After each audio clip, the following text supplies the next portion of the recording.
Hey folks, Carmen here from Urban Farm School. I just came out, I was working on some office work today, and I came outside just to warm up my bones a little bit and enjoy a little bit of this day. And I was looking around at what was going on right adjacent to my main vegetable production garden. And I was gobsmacked at the amount of bees that have been populating some of our pollinator support species that surround the main garden. And I wanted to share that with you today to really talk about, how do we measure yield in a permaculture garden? And I think there's so many ways that we can do that. And I think we have to be careful that we don't just measure yield in how many pounds of produce that we are able to harvest off of our property every year.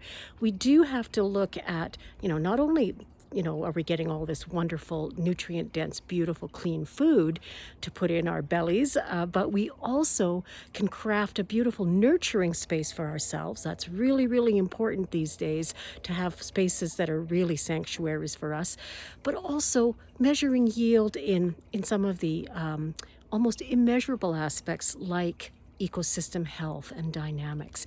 And that's one thing that really comes to mind today when I look at what's going on in my permaculture garden. I'm going to turn my camera around and see if I can capture some of this activity. It's really, really quite amazing what's going on here. Now, I know that you're not going to be able to see all of the bee activity, but oh man, it is just so wonderful to see what's happening. Look at the bee balm here is really, really doing its job. I really hope you can catch some of this. They're just moving around so quickly in this part of the garden right now. It's absolutely, there's probably, there's easily 50 bees on this one plant. Of course, we do our best to support ecosystem health by also putting in things that support other beneficial insects, like small parasitic wasps and so on. Look at this guy. This is a pink Veronica. These guys are very, very, very busy. I'm going to go back to my previous comment here. We've got dill in here, and we also have some carrot blossoms. Some of these are just opening, some are finished. Now these are carrots that I took out of my cold storage room this spring and planted. Actually, it was early summer when I got these in, and planted them right into my garden, the roots. And since they're biennial, they will bloom during this second year of growth. So now these tiny flowers are just a magnet for these tiny little parasitic wasps that absolutely love to predate and parasitize various larvae that could be problems in some of the areas of the garden, considering how many brassicas we grow. So these small umbelliferous flowers like dill, the carrots, and also I've got cilantro in here, really are the ticket when it comes to attracting the natural predators for some of our usual garden quote unquote pests. So we're looking at how to measure yield differently. And I think that's really important. It's a more holistic definition of what yield is. And that's what I love. The other thing we allow to happen in the garden is we allow certain things to self-seed. So I'm just coming along the back side here so you can see. By the way, this Jacob Klein bee balm, that's this red one here with these massive flowers, is regularly visited by some hummingbirds that seem to frequent our area. So we're pretty happy to have them along. So we've got the dill in here.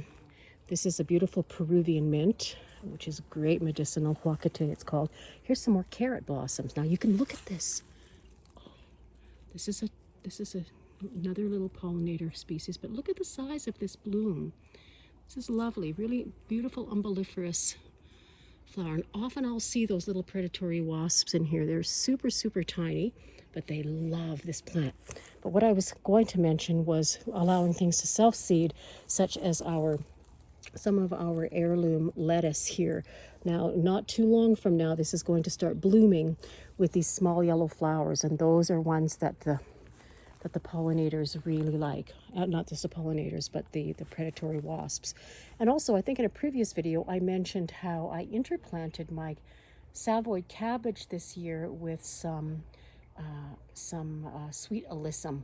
Those tiny flowers again, doing their job to attract beneficial insects. So anyway, I love that we can redefine what yield is all about, and really pay homage in a way to a new view of how our gardens can support us, how our permaculture landscapes and designs can help support us as we move forward in the future. So by making ourselves a very important element in this design, in this landscape, and designing in these kind of strategies that allow us to measure yield differently, I think gives us a lot more resilience in the long term.